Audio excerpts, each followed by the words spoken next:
pediatra del Hospital Hipólito Unanue. Trabajo actualmente en la unidad de cuidados intensivos neonatales, ¿ya? Así que los que van a rotar conmigo van a rotar neonatología, ¿ya? Voy a dar la primera clase. Previamente tenía que venir el doctor Ojeda, pero por algún motivo no ha podido venir. Ya se va a comunicar con su delegado para explicarles lo del sínodo, ¿ya? Muy bien, es importante que ustedes sepan manejar la historia clínica perinatal. La historia clínica perinatal es un documento legal muy importante en el cual se va a detallar los antecedentes de la mamá. Por ejemplo, ¿qué tipo de antecedentes? La edad, a qué se dedica, si ha tenido abortos previos, cuántas gestaciones ha tenido, cuánto ha sido el peso mayor de su último hijo, si es que fecha última regla, serológico como VIH, sífilis, hepatitis B, glucosa, hemoglobina, sedimento de orina, si está hospitalizado anteriormente por algún motivo, si es que hay antecedentes familiares, no sé, de cáncer, diabetes, tuberculosis, o antecedentes de la misma mamá de alguna patología que pudieran perjudicar en algún momento o poner en riesgo al bebé, ¿ya? Entonces es importante que ustedes conozcan esta historia clínica perinatal, que bueno, cuando roten ya la van a poder ver, no es difícil de entender. Tienen que saber que es importante porque no solamente es saber los riesgos que puede tener este bebé, sino que también se utiliza para fines estadísticos, ¿ya? Para ver muerte materna, para ver muerte fetal. Y además también en esta clase vamos a ver un poco lo que es el examen físico de recién nacido. ¿Okay? Hablaremos de la historia clínica perinatal, como ya me he mencionado, es conocer los antecedentes de la gestación, ¿ya? Reconocer factores de riesgo preparto, determinar la posibilidad de alteración en el neonato, determinar la necesidad de atención especializada y coordinación adecuada para una atención. Pues esa historia clínica perinatal lo tienen las instituciones como hospitales y también centros de salud o puestos de salud. Entonces, si ven que hay una alteración en los controles de la mamá, pues lo van a derivar al hospital, ¿ya? Se inicia desde antes de la concepción, ¿ya? También hay que ver los factores pregestacionales, gestacionales, intranatales, postnatales y el desarrollo del feto y del recién nacido. Ayuda a unificar la recolección de datos, ¿no? También nos ayuda al cumplimiento de las normas, facilita la comunicación intra y extramural. ¿Qué tal que yo por algún motivo desconozco los antecedentes de la mamá y el carnet viene a ser, o la historia clínica perinatal viene a ser como un resumen de la gestación de la mamá? Nos ayuda también lo que mencionaba, la vigilancia epidemiológica, ¿ya? Y los datos de mortalidad materno-perinatal para favorecer la toma de decisiones. Vamos a ver después la foto de la historia clínica, en la cual va a estar detallada la edad gestacional, la fecha de última regla, el peso estimado del bebé, antecedentes y características de embarazos previos, datos de la madre como edad, peso, a qué se dedica, ocupación, también si es analfabeta o tiene primaria completa, secundaria incompleta, estudio universitario, no universitario, ¿ya? Embarazos anteriormente, talla, grupo, factor. Entonces es un resumen para que yo conozca a la gestante y anticiparme para atender al bebé. En el recién nacido, ¿qué vamos a ver? También va a estar detallado una vez que ya nace, hay una parte en la cual tienen que describir el sexo, el peso, la talla, la edad gestacional por el examen físico. Una cosa es el examen que le coloca, o la edad gestacional que coloca ginecología, y otro es el que lo coloca pediatría, ¿ya? Muchas veces nos coincide debido a que hay mujeres que no se acuerdan muy bien de la fecha de última regla, ¿ya? Y hemos tenido casos que no sabían que estaban embarazadas y a veces llegan ya en el segundo trimestre del embarazo, donde se le hace una ecografía y saca una edad gestacional presuntiva. Lo más fidedigno es que sea la ecografía en el primer trimestre y que sea la fecha de última regla, de lo más confiable. Pero muchas mujeres no recuerdan esa fecha o no saben que están embarazadas hasta el pasado el segundo trimestre. Entonces por ahí no hay, y muchas llegan incluso a que no sabían que estaban embarazadas y llegan a dar su parto, ¿ya? Entonces a veces no hay esa concordancia de la edad gestacional que pone colegas ginecólogos con lo que nosotros ponemos, ¿ya? Por si acaso. Pero nosotros le hacemos capurro, que es un test para ver la maduración de este bebé y según ver una edad gestacional aproximada.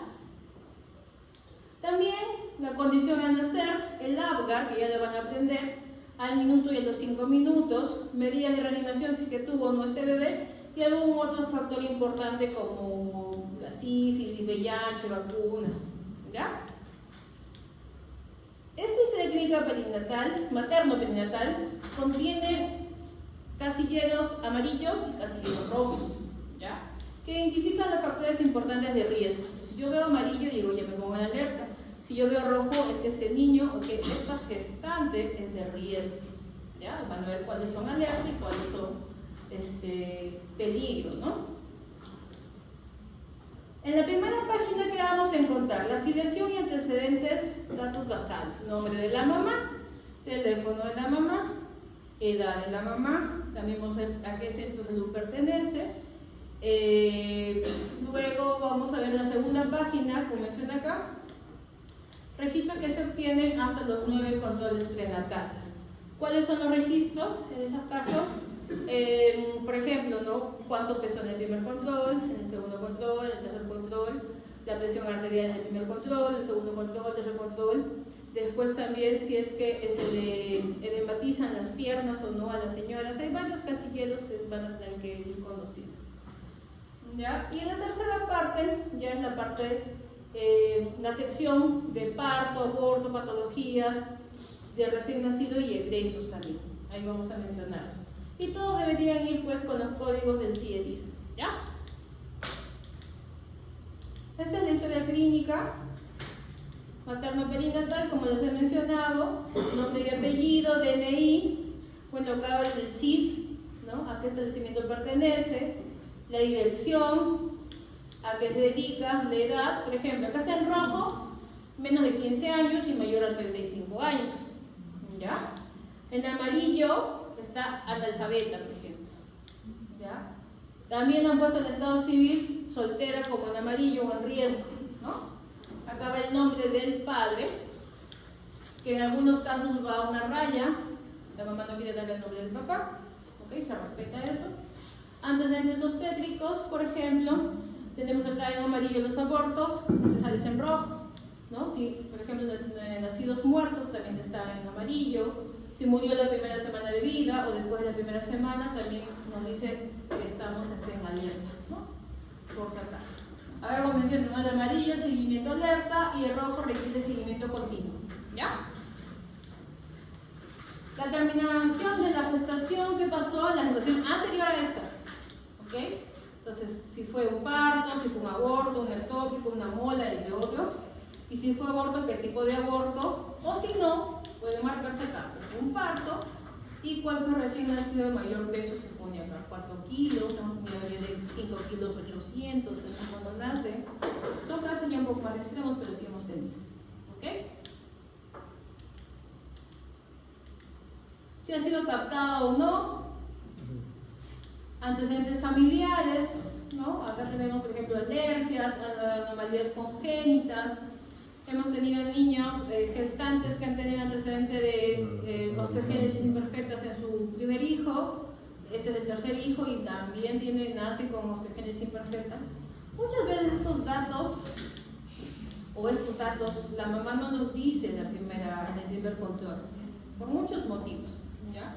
Incluso nos ha pasado que llegan antecedentes personales de la mamá, ninguno.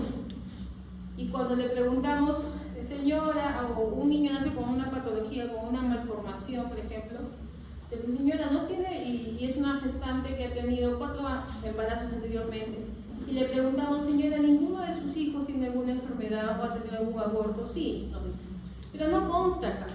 Entonces, siempre, a pesar que tengan esto lleno o en blanco, siempre pregunten nuevamente ustedes, porque a veces los papás no dan esos datos, ¿ya? Pero cuando nace un niño con alguna patología, con alguna malformación, con una dificultad respiratoria o algo, ahí recién los papás nos comunican ciertos antecedentes muy importantes, ¿ya? El peso y talla habitual de la mamá, ¿ok? O sea, en el primer control idealmente, ¿no? Las vacunas también que se le colocan a las gestantes, el tipo de sangre es importante para ver si hay incompatibilidad de grupo, ¿ya? El RH también. Por ejemplo, acá se ve que si es el RH negativo, ya estamos pensando en riesgo, ¿no? En este caso, si conocen o no conocen fecha de última regla, lo que les había mencionado. La ecografía fetal, ¿a qué edad fue? ¿Qué fecha y a qué edad gestacional más o menos fue? Esto lo llena en sí pues, el servicio de obstetricia, ¿ya? Con ginecología. Si fuma o no fuma, hemos tenido casos también de mamás que consumen algún tipo de droga, ¿no? Ya sea marihuana, cocaína, que también muchas veces no lo dicen, ¿ya? Otros sí lo dicen y lo declaran en su historia clínica. Si está hospitalizado por algún motivo, ¿no? A veces acá encontramos que estuvo hospitalizado a la semana 25 por amenaza de parto prematuro, o estuvo hospitalizada, no sé, por una hiperemesis gravídica o por alguna patología, ¿ya? Por hipertensión, sufrimiento fetal, pero eso lo llena la parte que vea la mamá.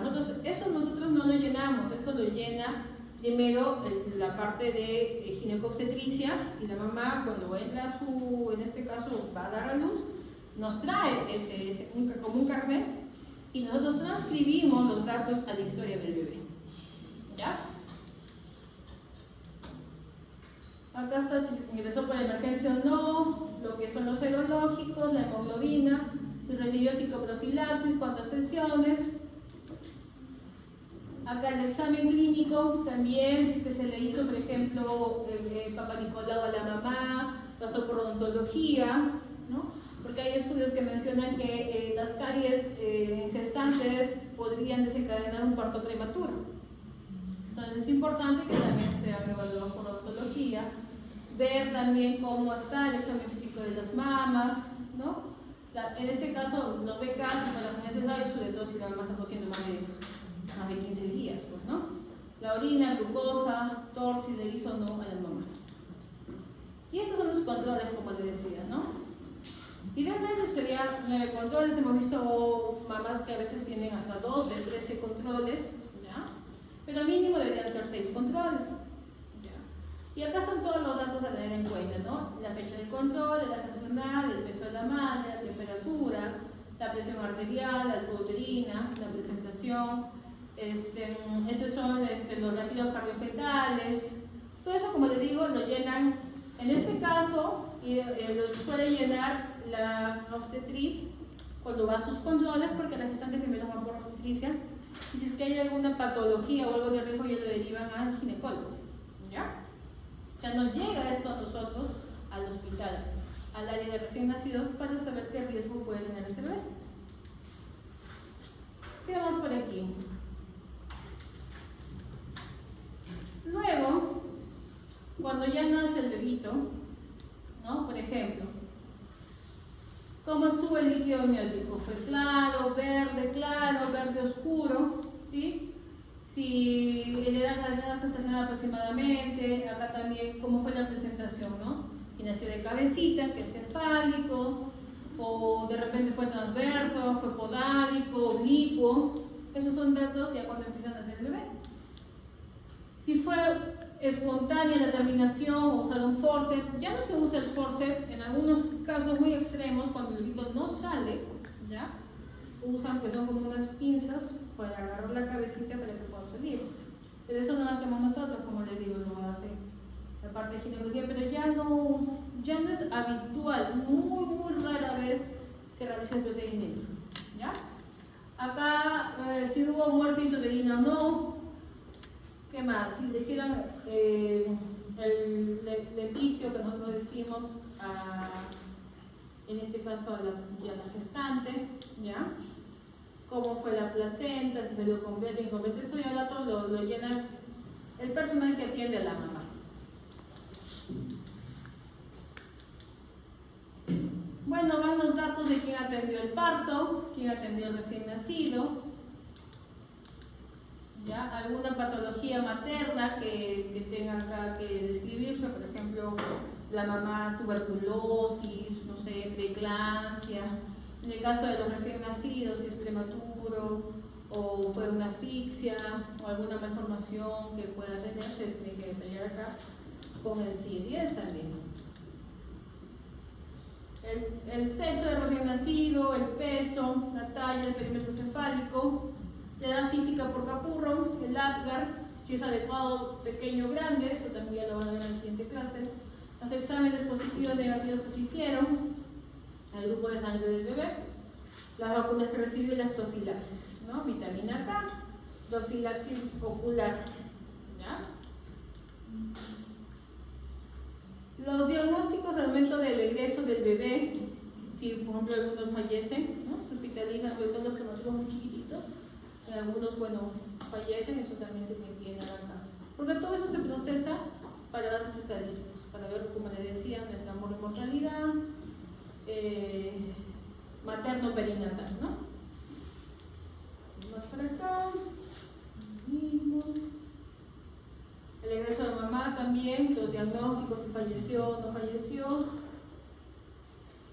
si hubo un reingreso o no, le dieron de alta y regresó por algún motivo. Eso más que todo lo van a poder ver cuando roten, como les digo, el de la neonatología. No es difícil de llenar, pero sí, idealmente, como nosotros transcribimos los datos, idealmente es que el carnet de la mamá esté bien escrito, ¿no? Si no, lo mismo que nada, vamos a escribir un dato equivocado. Con respecto al examen físico de recién nacido, ¿alguna vez han tocado un recién nacido? ¿Les da miedo tocar un recién nacido? Sí, ¿no? A todos en algún momento. Sobre todo cuando llegan a los internos, les da miedo ver a un bebito. Tienen temor de examinarlo, piensan que se les va a caer el bebé. Incluso los mismos papás primerizos, ¿no? Cuando agarran a los bebés, les da miedo hacerles daño, ¿no? Piensan que lo están agarrando muy fuerte, o piensan que la cabecita se les va a salir la cabecita, ¿no? Son ideas, y es el temor que uno tiene a lo que debe hacer daño a los bebitos. Sobre todo los más prematuritos, hemos tenido bebitos extremos, por ejemplo, de 5, 600 y de 560. Entonces son chiquititos y tremendos, ¿no? Pero a todos hay que tratarlos. El examen físico tiene que ser rápido, ¿ya? La temperatura adecuada y de todas maneras ser delicados al momento de examinar a un bebé. Y obviamente lavado de manos, eso siempre, ¿ya? No puedo ir a evaluar un bebé, no me lavo la mano y agarro otro bebé, no me lavo la mano y agarro otro bebé. Entonces estoy transmitiendo enfermedades, ¿ya? Entonces tiene que ser minucioso, rápido y completo, como les decía. Nace el bebé, lo llevo a la cervocuna, lo empiezo a examinar. La cervocuna es una cunita que da una temperatura especial, ¿ok? Cuando roten en el área de neonatología van a ver que el ambiente, la temperatura es cálida, es tibiecita, ¿ya? Y comparado, por ejemplo, cuando roten en pediatría. En pediatría no hay esas estufas, no hay esa temperatura especial, es frío, ¿no? Porque es un ambiente adecuado. Idealmente, 24 grados aproximadamente, 24 a 26 grados. Cuando roten se van a sentir calientitos, con los bebés, ¿ya? ¿Qué más? Hay que ir, el lavado riguroso, como les había dicho, es obligatorio antes de tocar a cada bebé. Bueno, a ver, no son unos bebés que están con pañal, obviamente no están con pañal, ¿no? Pero por ejemplo acá están con guantes, ¿ya? Y lo están examinando, me parece que tiene pañal todavía. Pero por ejemplo, ¿por qué les pongo esta foto? Uno, cuando van a examinar bebés, mandil hacia arriba, ¿ya? O sea, no es ideal que tenga el mandil hasta acá, remangado de preferencia, ¿ya? Y no reloj, ¿ya? No uñas pintadas, no uñas largas, no chaquiras, no anillos, no reloj, ¿ya? Cuando vayan a rotar el recién nacido, por favor, pues nosotros transmitimos todo eso. Así que todas las doctoras que rotamos en neonatología no hacemos la pedimos, ¿ya? Muy bien, la morfología del recién nacido, vamos a ver que su cabecita es más grande que su cuerpecito, es normal, pero obviamente la medida de la cabeza tiene que tener un límite, ¿no? Porque no puede ser ni muy grande ni muy chiquita. Si es muy grande, hablaríamos de una macrocefalia patológica, y si es muy chiquita, una microcefalia, ¿ya? Pero tenemos que, acá llamamos la macrocefalia, ¿a qué? ¿A qué es más grandecito que el cuerpo? Ojo con eso, ¿ya? Como decía, la cabeza es proporcionalmente el doble que en el adulto respecto al resto del cuerpo. ¿Mirando? Sí, vale. Su actitud va a ser de confort, va a ser un niño que está llorando, activo, con flexión de las extremidades, ¿ya? Con mayor grado de extensión e hipotonía cuando mayor sea el grado de prematuridad. Ojo, a mayor prematuro, más hipotonía, ¿ya? ¿Qué más? Hay que valorar también la presencia de los movimientos espontáneos que tenga el niño. En un niño que nace bien, va a estar moviéndose, va a estar llorando, va a estar respirando por sí solo, ¿ya? Incluso nos va a estar agarrando la mano, el dedo, que es lo normal, que es el reflejo de prevención, ¿ok? El primer examen, ¿cuál es? Nace el bebito y lo examino en ese momento. Después del nacimiento, ¿ok? Dentro del periodo de adaptación, que debe ser breve y orientado a evaluar la condición cardiorrespiratoria. Yo tengo que ver al niño cómo respira y cómo está su frecuencia cardíaca, ¿ya? Determino ahí la edad gestacional y lo clasifico si es grande o no también, y si tiene algún riesgo o no. Detecto patologías que requieran un diagnóstico precoz. Entonces, nace el bebé, lo llevo a hacer cuna, inmediatamente, si me nace llorando, despierto, yo digo que es un niño activo, digo que presumo que este niño puede tener más de 120 latidos, que es lo normal, más de 40 respiraciones, que es lo normal. Luego, veo, ¿no? Si es que tiene alguna patología, lo examino de cabeza a pies, muy rápido. Y veo, por ejemplo, si es que tiene algún dedito de más, o le falta un dedito. Veo también si es que tiene alguna malformación en la cara, por ejemplo, la fisura labial, que se nota apenas nace. Veo algunos rasgos en la cara, si por ejemplo yo lo veo una frente aplanada, una nariz achatada, implantación de orejas bajas, yo digo este niño tiene quizás alguna malformación, puede ser un síndrome de Down o puede ser alguna otra malformación. Entonces ese es el primer examen, determinar cómo está el bebé, el estado en el que nace y detectar alguna patología o alguna malformación en el momento, ¿ya? Luego, el segundo examen también es minucioso, pero idealmente se practica junto a la madre, que se llama alojamiento conjunto, entre las 12 y 24 horas de nacido. Se comprueba la exitosa adaptación a la vida extrauterina y excluye algunas anomalías previamente al alta recién nacido. Ahora, todo el mecanismo fisiológico que sucede cuando nace el bebé y cortan el cordón, parece tan sencillo, nace el bebé, cortan el cordón y ahí queda. Pero todos los cambios que presenta el recién nacido, que tiene que empezar a adaptarse, o sea, ya no depende de la mamá, quien le daba por la placenta, que le daba los nutrientes, le pasaba la oxigenación, el bebito ya no depende de eso, ahora tiene que empezar a funcionar todo su organismo. Sus pulmones, que estaban intraútero llenos de líquido, ¿ya? Una vez que nacen, ya ese líquido tiene que desaparecer y empezar a la oxigenación.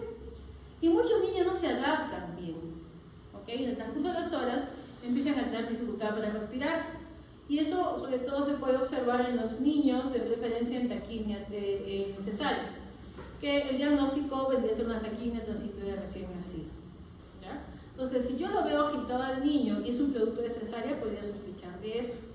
No siempre al momento que nace va a tener dificultad respiratoria, sino en el transcurso de las horas, ¿ya? Entonces, por eso es que yo no solamente tengo que evaluar al niño cuando nace, sino a cada instante, mínimo una vez al día, le pasamos visita al bebé, ¿ya? Todos los días lo pesamos, ¿ok? No que lo voy a pesar cuando nació y a los 3, 4 días que se va de alta, no, todos los días, porque tenemos que ver el peso con el que nace y el peso diario, para nosotros sacar lo que es la delta de peso y saber si es que ese niño está deshidratado o no, ¿ya? Para un adulto que baje, a ver, de un día para otro, 300 gramos, 400 gramos, normal, pues, ¿no? Todos felices. Pero un niño que baje, un recién nacido, 400 gramos, 500 gramos de un día para otro, eso puede ser mortal, ¿ya? Entonces eso es totalmente diferente, mucho peor, ¿ya? No es lo mismo, nunca, esa idea que muchos teníamos o tenemos, de decir que el niño es un adulto pequeño, el recién nacido es un niño pequeño, no es así. Son 3 grupos etarios diferentes. Recién nacido el niño más grande y el adulto, por si acaso, ¿ya?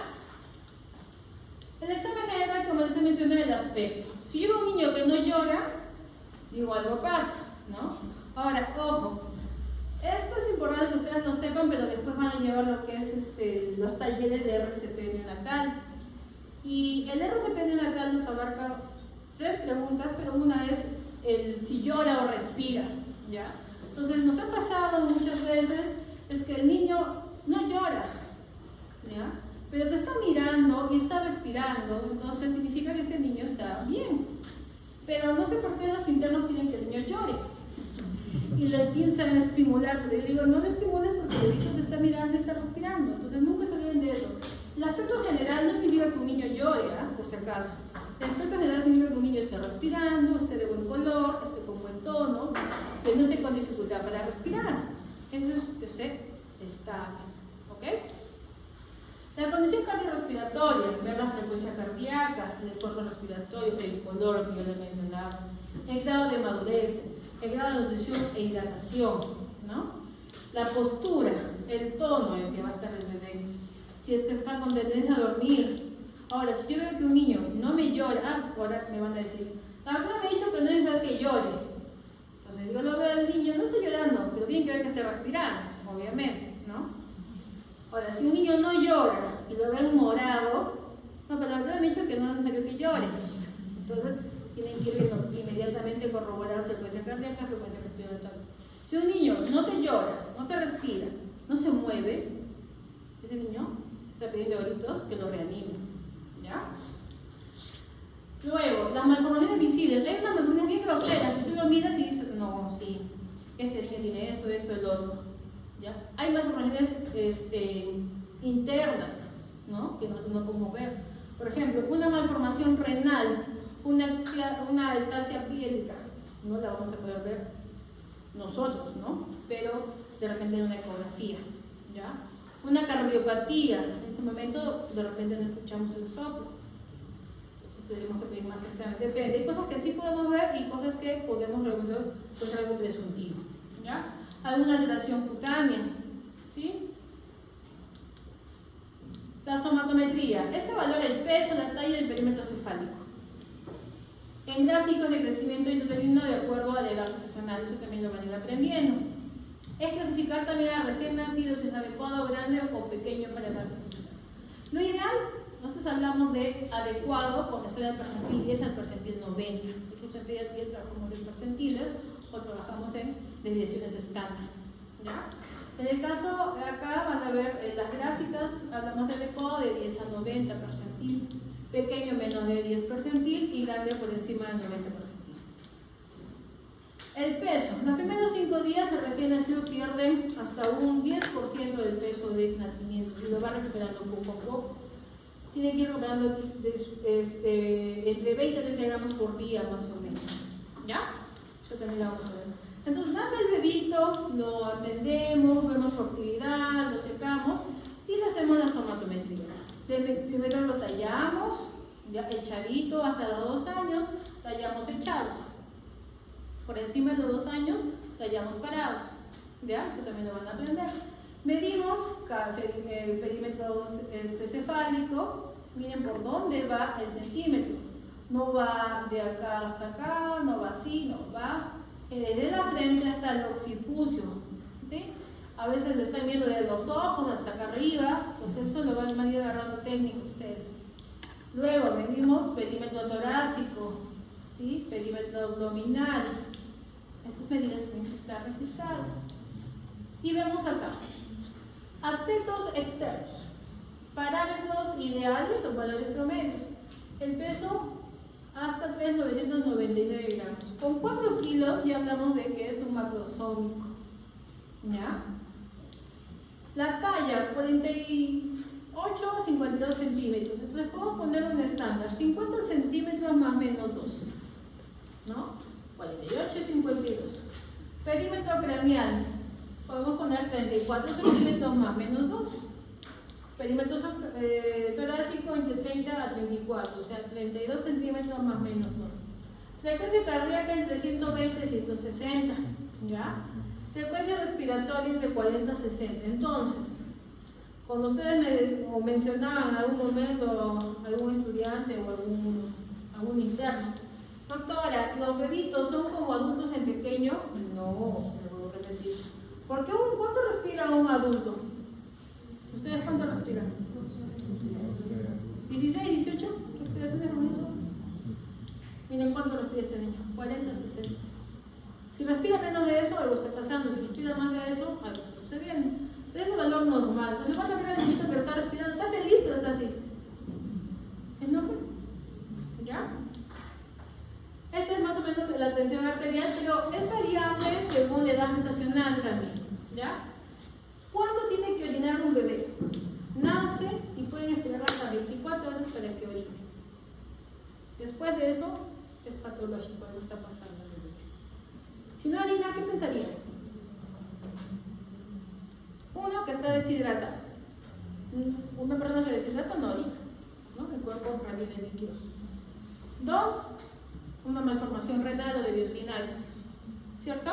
Entonces, ya voy pensando por qué no estoy orinando. La deposición, entre 24 y 48 horas. Si un niño no hace deposición, ¿qué puedo pensar? Alguna atresia duodenal, intestinal, hacer una malformación digestiva. O puede tener incluso, no me he fijado bien el examen físico, y puede tener un ano imperforado. ¿Ya? Ahora, hay otra patología que de repente también la van a ver, es la enfermedad de Hirschsprung. La enfermedad de Hirschsprung es la alteración de los plexos mesentéricos que van a hacer que el niño demore en evacuar, porque hay un retardo del estímulo.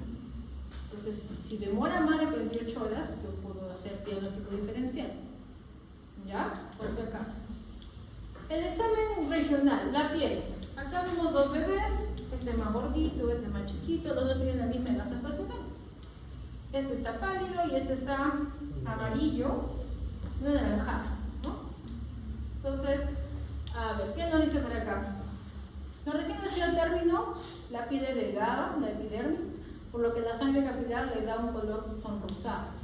Incluso cuando los niños lloran, los van a ver rojitos, ¿ya? Eso se llama plétora. Ahora, va a haber una acrocianosis, que es una cianosis periférica en manos y pies y en el área pedunculares, común en recién nacidos normales desde las primeras horas de vida. Luego puede ser un signo de enfermedad, frío o hipovolemia. ¿Ok? La acrocianosis puede ser transitoria, pero la cianosis central es causada por la baja saturación. Si yo lo veo al niño todo cianótico, eso no es normal, ¿no? La palidez me va a dar un diagnóstico presuntivo de repente de una asfixia, una anemia, un shock. La plétora que les decía es un rosado intenso, puede ser policitemia. La ictericia es un color amarillo, ¿ya? Que la bilirrubina puede estar elevada para la edad de este bebé. La consistencia de la piel, en algunos niños va a haber descamación, ¿ya? Sobre todo se descaman o se pelan los bebitos cuando son posmaduros, cuando son viejitos, ¿ya? Pero en sí la piel debe ser delgada, debe estar suave, hidratada, debería ser, ¿no? Una piel normal de un bebé. Pero si es como que le sobra la pielcita, podemos pensar en un retardo de crecimiento intrauterino o un bebé deshidratado, ¿ya? La piel seca y descamativa nos indica signos, como había mencionado, de posmadurez. ¿Qué más? A ver, acá. Esta parte de acá, que es la piel del bebé, que ven como una grasita, es el dermis gaseoso, ¿ya? ¿Por qué tienen esa grasita esos bebés? ¿Cuánto tiempo están en el líquido amniótico? Meses. Cuando ustedes se ponen al agua, solamente, ¿qué? Ni media hora, no empiezan a arrugarse. Entonces, esa grasita protege al bebé del líquido amniótico y le da una temperatura especial. ¿Ok? Acá no se puede ver muy bien, pero hay descamación, como les había dicho, que sobre todo es en los niños posmaduros. El vello fino, lo estoy acá. El vello fino es el famoso planugo, que también da una temperatura especial a los bebés. Aquí podemos tener hemangiomas, podemos tener manchas mongólicas. Acá unas manchitas rojas que también llevan a ver a los bebitos, que son comunes. Las manchas de Mongolia que decimos, que normalmente son en la parte baja de la espalda, en la región lumbosacra, pero a veces son en las piernas, ¿ya? Esos son transitorios, de repente alguno todavía lo tiene. Tienden a desaparecer a los 4 años, pero en algunos adultos todavía son permanentes, ¿ya? Por si acaso. Siempre vean esto, porque cuando, por ejemplo, los padres conocen esto, sobre todo los primerizos, si ustedes ven un bebé así, como si fuera un golpe, pensarían que alguien le pegó al bebé, ¿no? En una oportunidad pasó eso, con un papá vio esto y se asustó, y dijo quién le había pegado a su bebé. Le tuvo que explicar que esas son manchas transitorias, y le tuvo que enseñar a otros bebés para que vean que no solamente era su bebé, ya son transitorios, tienen que saber explicar, porque si no, se puede dar un problema. ¿Qué más? El eritema tóxico. Este es un hallazgo normal, una lesión cutánea transitoria que va a desaparecer poco a poco. Es una base eritematosa con un punto blanquecino. Ese es el eritema tóxico. ¿Ya? De tóxico no tiene nada. No sé por qué le han puesto tóxico, pero bueno. Cuando la mamá le decimos es un eritema tóxico, piensa que queda antibiótico, piensa que no sé, jarabe, inyectable, pero no. Solito tiende aparece entre los 2 y 3 días y solito tiende a desaparecer en la primera semana. ¿Ok? ¿Qué más? Estos puntos blanquecinos, que se llaman milio, ¿ya? Son micropápulas amarillas por bastante estimulación de las glándulas sebáceas en los bebitos. Van a poder ver eso. Melanosis pustulosa también, que no es muy común. Hemos visto también lo que viene a ser las úlceras por succión. Muchos niños nacen, sobre todo en esta zona del dorso o a la altura de la muñeca, con unas pequeñas lesiones, ¿ya? Y a veces es bilateral. Y la mamá nos pregunta, ¿qué ha pasado? ¿Por qué tienes herida? ¿No? Y viene a ser la lesión por succión. O sea que dentro del útero el bebito se ha estado succionando y ha hecho una lesión. Y después vuelve en costra, ¿ya? Pero es que el mismo hecho se le explica a la mamá, ¿no? ¿Qué más por acá? Lesiones cutáneas. Los bebitos tienen la piel tan delicada que podrían lesionarse esa piel y podría presentar alguna de las zonas más propensas a lesionarse en la zona del pañal. Por el mismo roce del pañal, ahora bastante se usa el pañal sintético, se usan también las toallas húmedas que antes no se usaban, antes se usaban los pañales de tela y no existían las toallas húmedas, ¿ya? Pero a medida que iba evolucionando, más práctico ven lo que son los pañales descartables y las toallas húmedas. Pero se ha visto que ha incrementado el número de lesiones en la zona del pañal, ¿no? Por el uso la fricción que se hace en esa zona. Entonces, eso hay que tener presente, ¿ya? Porque estas lesiones puede empezar como algo rojo, algo eritematoso. Luego, si persiste esa zona, podría salir como ampollitas. Luego de las ampollas, puede eso romper las ampollas y empezar a sangrar. Y esa es una zona para una infección, incluso tanto bacteriana como hongos, porque eso es una buena. Entonces hay que tener mucho cuidado con eso, ¿ya? ¿Qué más? La cabeza. Dentro de la cabeza tenemos nosotros que recordar que ver las fontanelas. ¿Por qué los niñitos tienen fontanelas y tienen las suturas un poquito separadas? Porque esa cabeza va a crecer, ¿no? Imagínense que no crezca esa cabeza, que estén fusionadas, porque no tenga fontanelas, podría ser una microcefalia, ¿no? Porque no va a crecer esa cabeza. Entonces, todo tiene un motivo, ¿no? Tiene acá lo que muchos de la mamá mencionan, la famosa mollera que le dicen, ¿ya? Pero en términos médicos es la fontanela. La fontanela anterior, la fontanela posterior. Las dos son importantes que estén presentes al nacer, ¿ya? La primera, que es la anterior bregmática, es forma romboidal, ¿okay? Es un diámetro de 1,4, algunos dicen de 1,5, y se cierra entre los 9 y 18 meses. Después de eso, podría ser patológica, ¿ya? Y la posterior romboidea es forma triangular, es pequeñita, mide menos de 1 centímetro y se cierra a los 2 meses, ¿ya? Luego también también hay que ver los perímetros, es importante ver el perímetro cefálico que ya ustedes ya saben que debe ser entre 3 a 36 más o menos centímetros. Vemos también la separación de las suturas, idealmente hasta 1 centímetro, o sea, no voy a pensar que va a estar bien separado, hueso entre hueso, ¿no? Estas son las suturas, o sea, idealmente hasta 1 centímetro, más de eso y es patológico, porque la cabeza tendría que estar tan separada, porque hay una hidrocefalia de repente, pues, ¿no? Y el cabalgamiento es normal. ¿Qué significa? ¿Que esta sutura puede estar encima de la otra? Sí, sobre todo en parto vaginal, porque como tiene que salir la cabeza del bebé por la vagina, las suturas se sobreponen para poder salir, pero después vuelven a su lugar. ¿Ya? Y la mamá se asusta, doctora, ¿por qué tiene como un cachito? Dice, no tiene un cachito en la cabeza. No, digo, si es transitorio, por todo por el parto vaginal, pero entonces se va a volver. Ya está. Acá tenemos un niño con hidrocefalia. Miramos a este niño comparado al primer niño que vimos, obviamente se ve que es una cabeza mucho más de lo normal. ¿Ya? ¿Qué más? El cabalgamiento óseo, como habíamos mencionado. Luego, tenemos algunas lesiones también que son importante reconocerlas, que ya las van a ir aprendiendo, que son el cefalohematoma y el caput. Va a depender mucho, el cefalohematoma es una hemorragia, ¿ya? Y el caput es un edema. Entonces, el edema deja fovea, ¿cierto? Entonces el caput le da presión y va a dar una fovea. Y en el caso del cefalohematoma es como un globo lleno de agua. Esa es la textura que ustedes van a tener cuando palpen.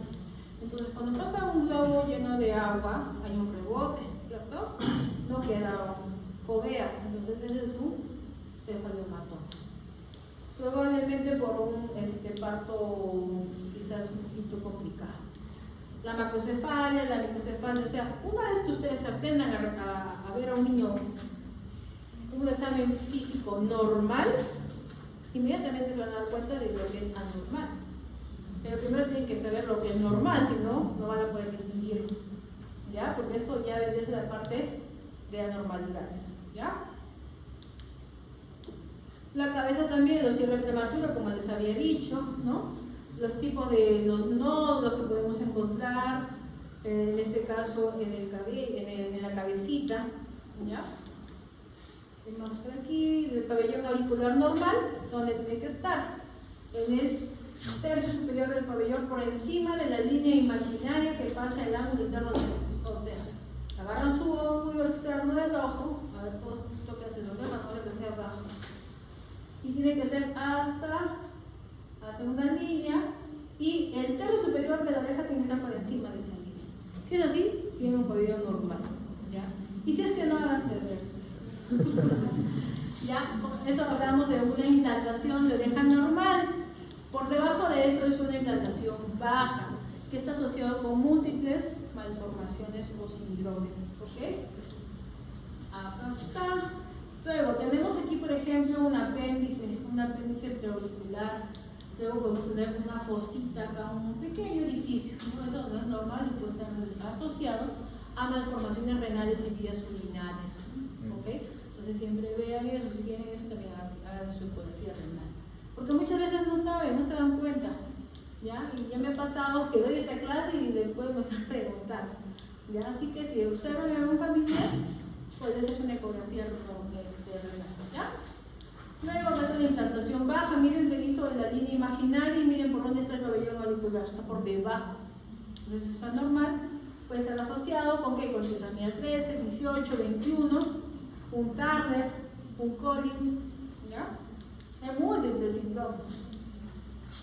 La carita, los hallazgos normales. Los ojos tienen que estar cerrados cuando nacen de preferencia, ¿no? Un ligero edema palpebral al nacer. ¿Ya? Después ya eso tiene que ir desapareciendo. Unas hemorragias subconjuntivales pueden ser transitorias.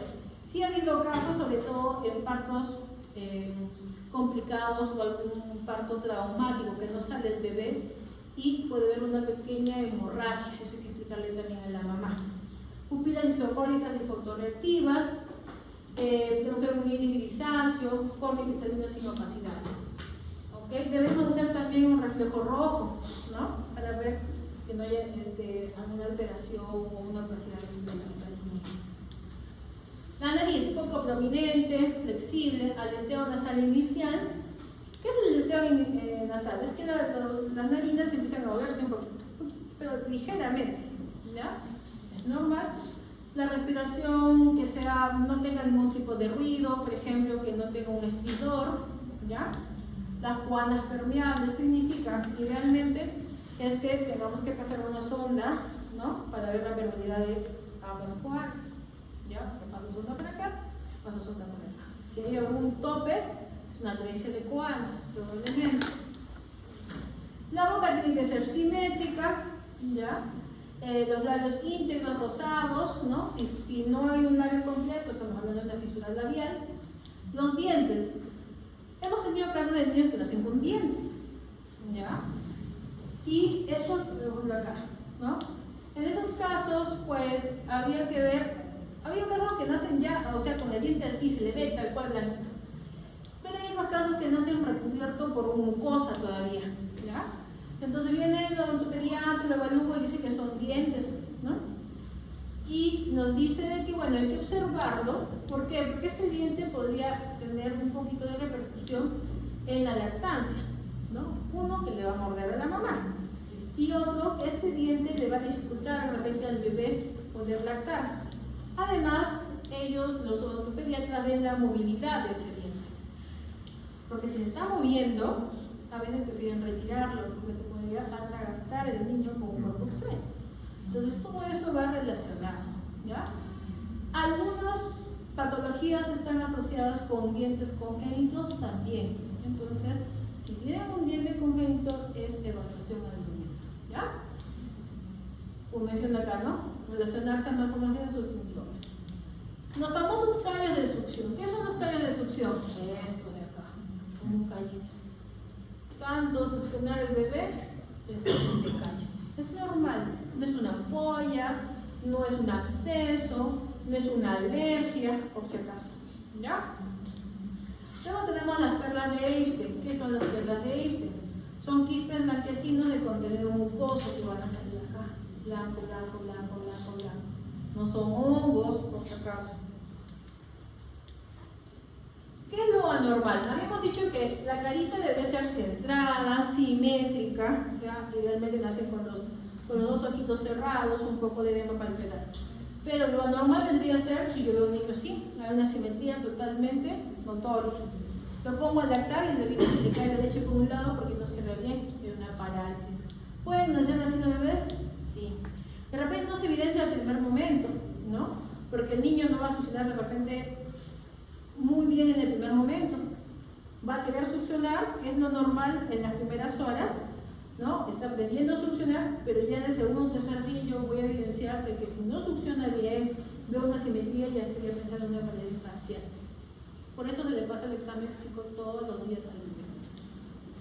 En la carita o en los ojos, que vamos a ver, por ejemplo, algún tipo de catarata congénita con opacidad de la córnea de cristalino, ¿ya?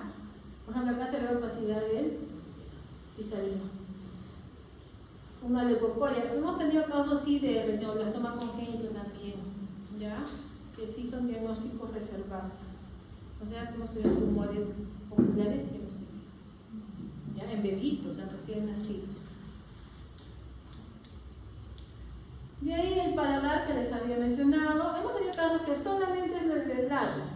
Solamente el labio, y bueno, eso ya con más adelante de hacer reconstrucción. Pero hemos tenido casos que es bilateral, o sea, bueno, que también es bilateral. Hemos tenido casos que es labio y paladar, duro con blando. ¿Ya? Entonces ahí es un poquito más así, quedó este defecto anatómico. Y miren cómo va unido con no hay nariz prácticamente, no hay narina, ¿no? Todo esto de acá no se formó.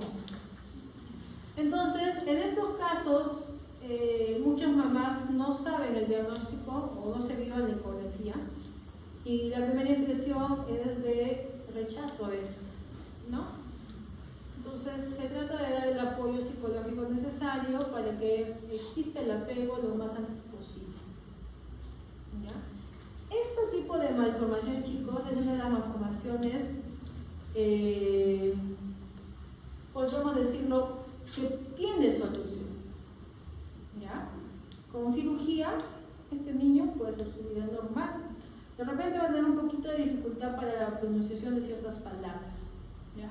Pero no es una patología o es una malformación compleja, si solamente tiene eso, obviamente. No es como una cardiopatía, así, una coartación de aorta o una exposición de una gastrosquisis, ¿no? Que es más severa y eso sí puede repercutir incluso en la muerte del bebé. Entonces, esto le va explicando la mamá. Acá se le enseña a la mamá cómo tiene que ser el agarre. Ya en la siguiente clase que yo tengo es sobre técnicas de lactancia materna. ¿Este niño puede lactar? Sí, puede lactar evidentemente de la mamá. No es que me han dicho que tengo que darle por sonda, no se recomienda. Me han dicho que tengo que darle un biberón con tetina especial. Podría ser, pero no está contraindicado que este niño lacte directamente de la mamá.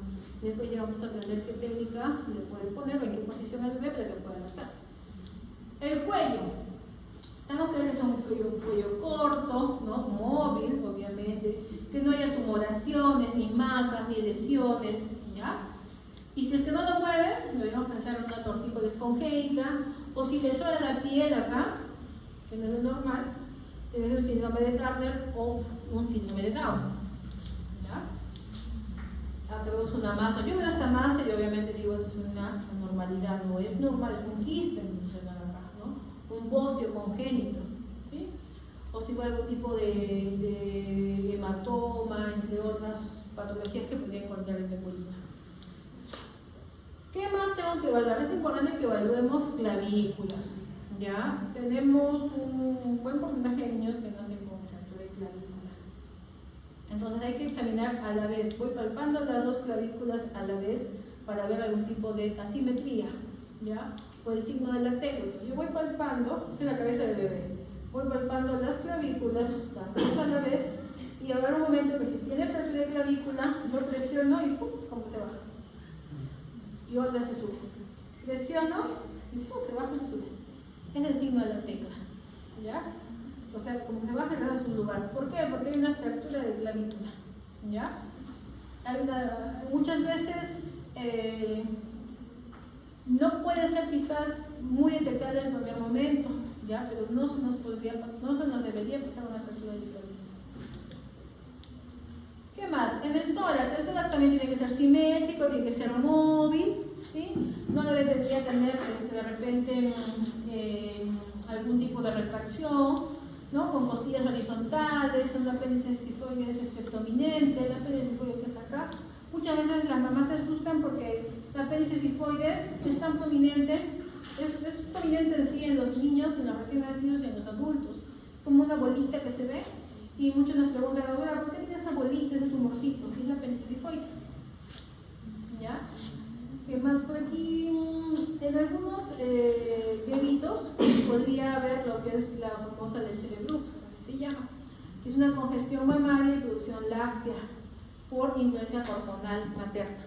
O sea, ustedes aprietan un poquito la mama de la bebita, que es en la mujercita, sale un poquito de secreción láctea. Eso es normal, ¿ya? ¿Qué hallazgos anormales podemos encontrar? Los diferentes tipos de tórax, ¿no? El pectum carinatum, el excavatum, alguna agenesia del pectoral mayor de uno de los lados, que se llama síndrome de Pollard, ¿ya? Entonces ustedes tienen que evaluar que el tórax sea simétrico, que sea de repente unos pezones muy separados o un tórax muy pequeño, ¿ya? En el corazón obviamente tenemos que ver si tiene soplos cardíacos, no tiene soplos cardíacos, la frecuencia cardíaca cuánto es normal, tenemos que ver si tiene desdoblamiento del segundo ruido, ¿ya?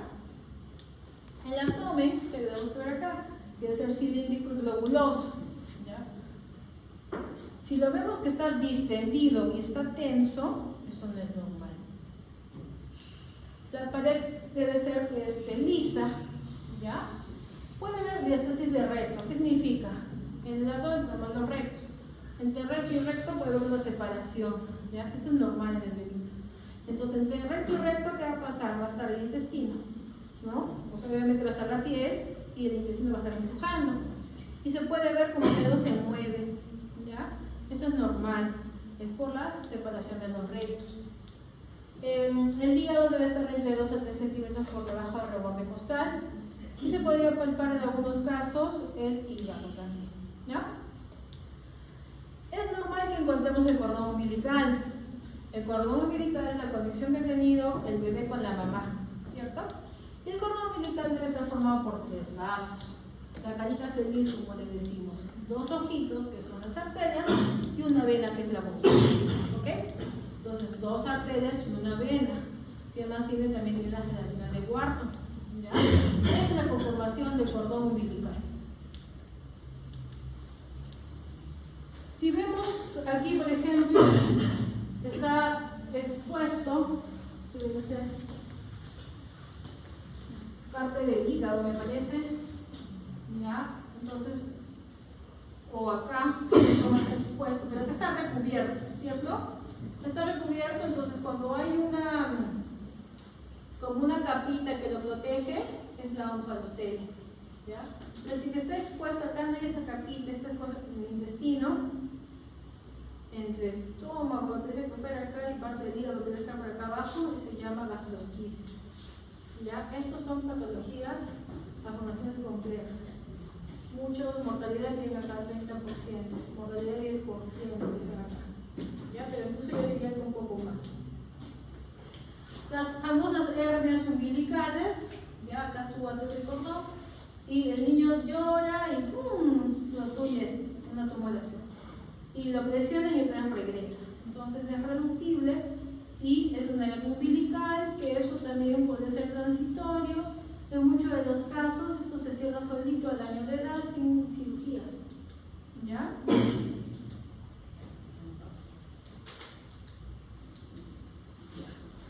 Los genitales masculinos, ¿no? Por ejemplo, la coloración en tamaño variable. Los testículos, nosotros cuando los observamos, deben estar, si son tan pigmentados, pensamos que es, quizás es niño a término, ¿ya? Si no están muy pigmentados, podemos pensar que es más prematuro, ¿ok? Los testículos, hay que palparlos, ¿ya? En ambas bolsas escrotales.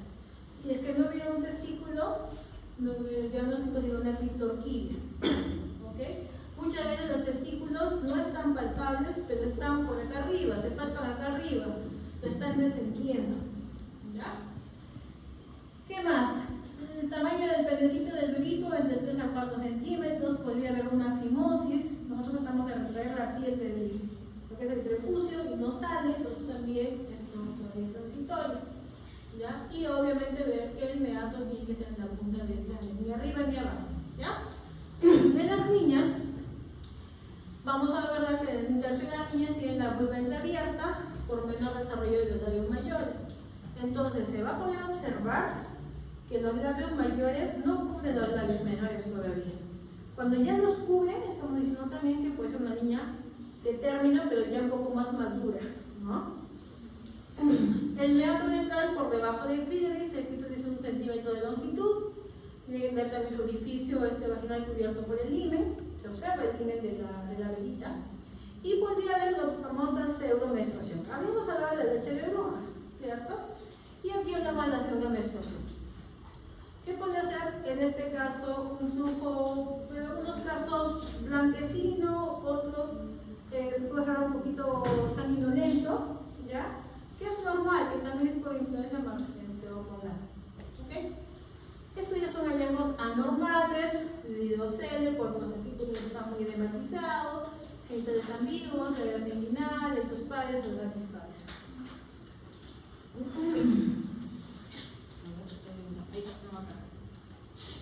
La columna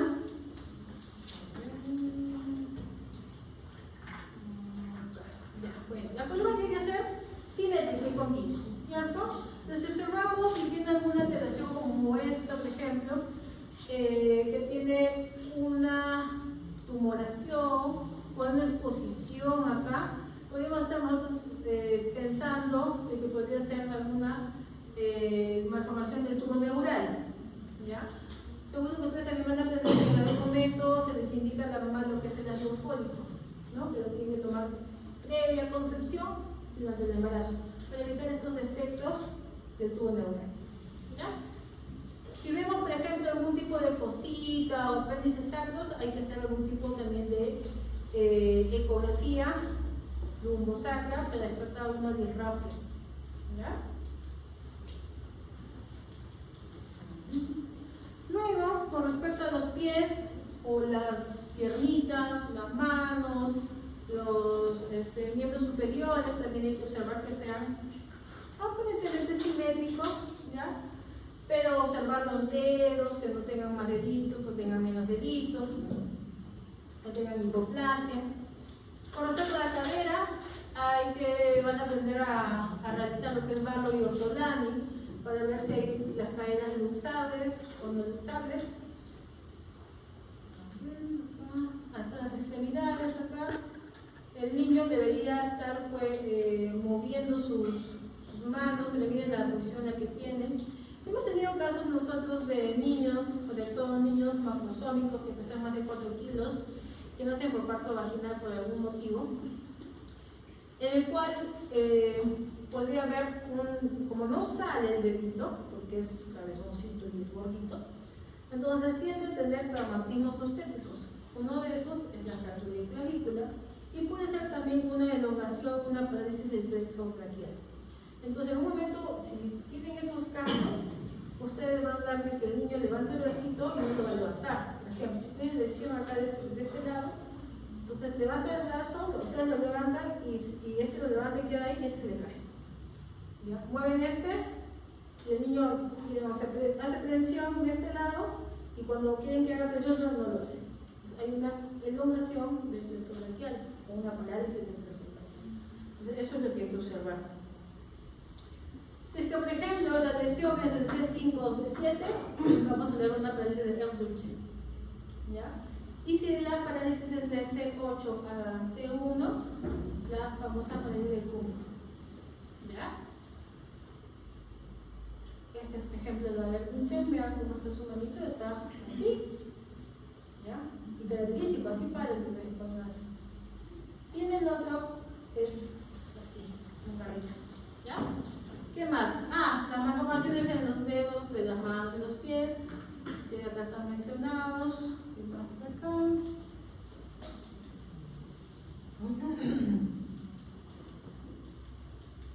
Y ya está. Los pies quinovaro. A veces esto puede ser, estos sí son bien notorios, ¿no? O sea, hay una rotación interna de ambos pies, pero bien llamativo. En algunos casos tienden a tener una ligera desviación, porque puede ser posicional, porque el bebito dentro del útero de la mamá adopta muchas posiciones, ¿cierto? Y en algunos momentos la posición del piecito podría rotar ligeramente, pero si es bien llamativo, esto ya no es normal, no es posicional, esto ya es de nacimiento, entonces tendríamos que, tendría que ser evaluado por traumatología, ¿ya?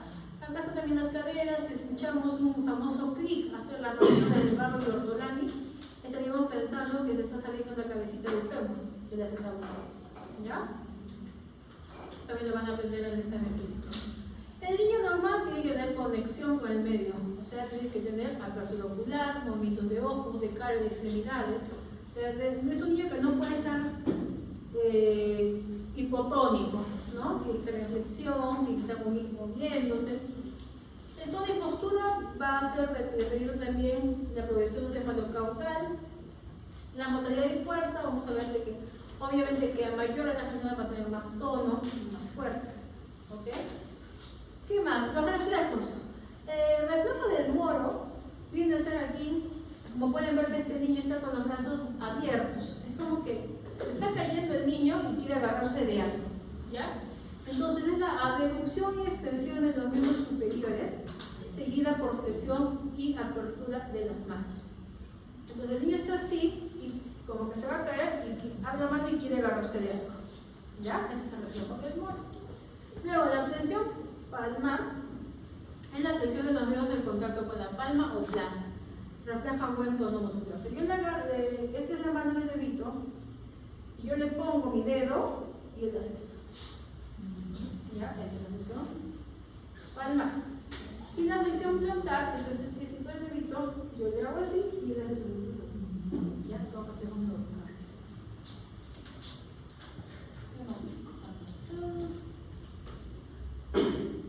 La famosa marcha automática. Nos ponemos así el bebito y empiezan a caminar. ¿Ya? También es normal.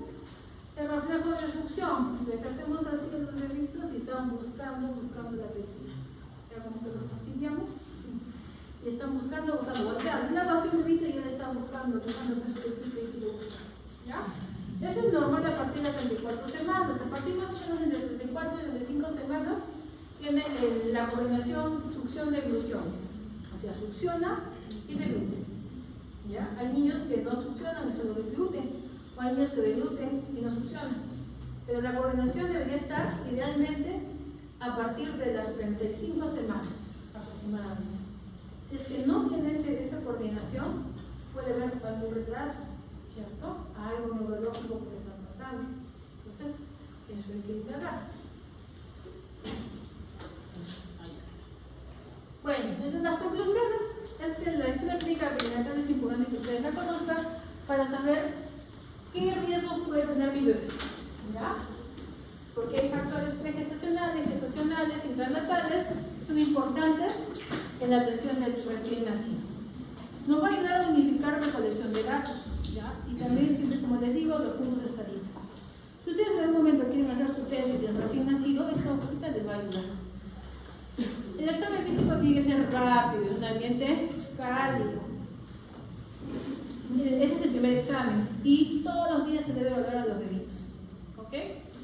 De ahí, según el peso, la talla, el perímetro cefálico, veremos si es grande, si es adecuado, grande o pequeño para la gestacional, y según eso dejaremos algún tipo de indicación o sugerencia para el tratamiento de este bebé. ¿Qué más? Y por favor, chicos, siempre lávense las manos, ¿ya? Es importante. Piensen que este bebito podría ser alguno de sus familiares. ¿Alguna